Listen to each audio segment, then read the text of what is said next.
The modern drugstore, like the Walgreens, was designed as a selling machine. It is a store in a way that a doctor's office is not and never will be. It's defined by the enterprise of selling health in a very broadly conceived way. And when it comes to good, solid value, they've got it. Drugstores have a long history in the United States of being convenience stores. That modern drugstore takes shape in the 19-teens and really takes off in the 1920s. It's kind of one-stop shopping for the modern way of life. In this town in 1946, movies were only a quarter. The war had just ended, and Dunk Meyer's brand new IDA drugstore had just opened. Today, lots of things have changed, including that IDA drugstore. But today's IDA is growing with the times, too. Modern equipment, more efficient systems, and competitive prices. So whenever you see this sign, trust IDA. Your neighborhood drugstore. And this was what gave them an advantage over their competitors, what, eventually would grow into big box stores like Target.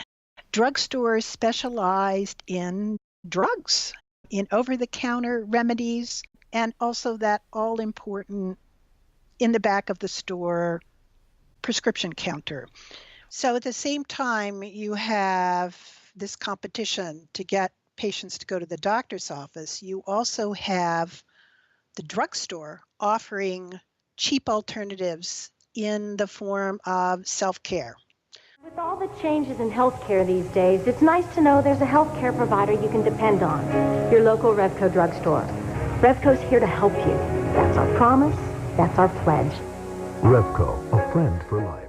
It has a legitimacy that Woolworths doesn't. At the same time, a drugstore is also about selling.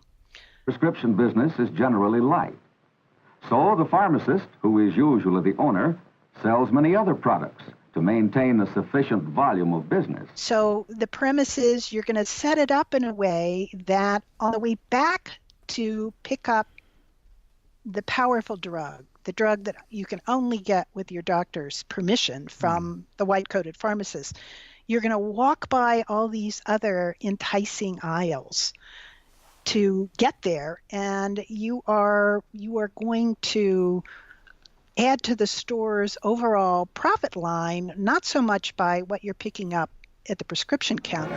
Two stores, one checkout, one check. Country Foods and Osco Trout. One stop, two stores, one checkout, one check. Let's go home. This is fascinating, Nancy. You're drawing a picture of a place we all know as this almost illustration of where we're at.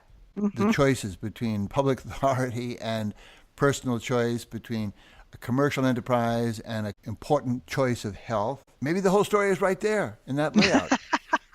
The other piece here that's really important, and I can't believe I haven't gotten to this yet because it was what got me into this in the first place, and that's the power of advertising.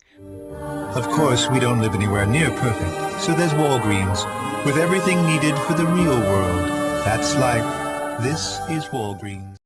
Alice in Wonderland, that was one of the images that the early consumerist critics used when they talked about the drugstore and the wares there, that it really was this fun house of distorted mirrors, the kinds of promises that an ad could make, or for, a constipation reliever. Take me and I will transform your life. You seem upset, Mrs. Anders. Not really. It's just... Touch of constipation? And I'm not thrilled with my laxative. Ever hear of the Overnight Wonder? X-Lax? X-Lax pills. Give me your hand.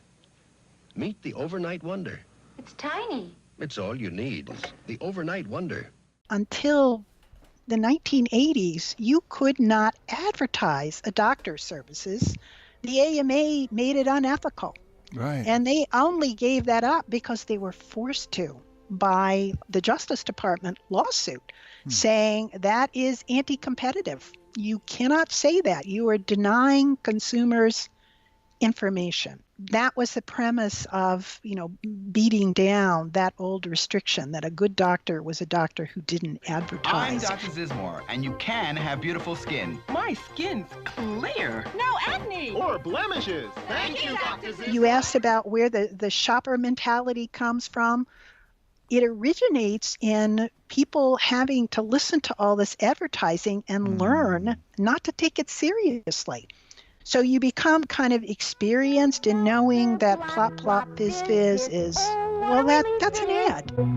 Plop, plop, fizz, fizz. Oh, what a relief it is. Those speedy bubbles relieve your upset stomach and headache fast. And then the ad things get pretty blatant, like ask your doctor, meaning tell your doctor you want something for your love life, Cialis. This is one of the great ironies of consumerism, that you have an organized consumer movement that keeps saying, give us more information about what's behind the pharmacist counter. We want to know more about our prescription drugs. You start to get direct-to-consumer advertising, but it's not called advertising, it's called information. So did you know when you see that ad for Cialis that is information? It's not advertising, or it's considered as good as information. That is a really weird aspect, that advertising is viewed as a valuable form of market information and thus protected really as a form of commercial free speech.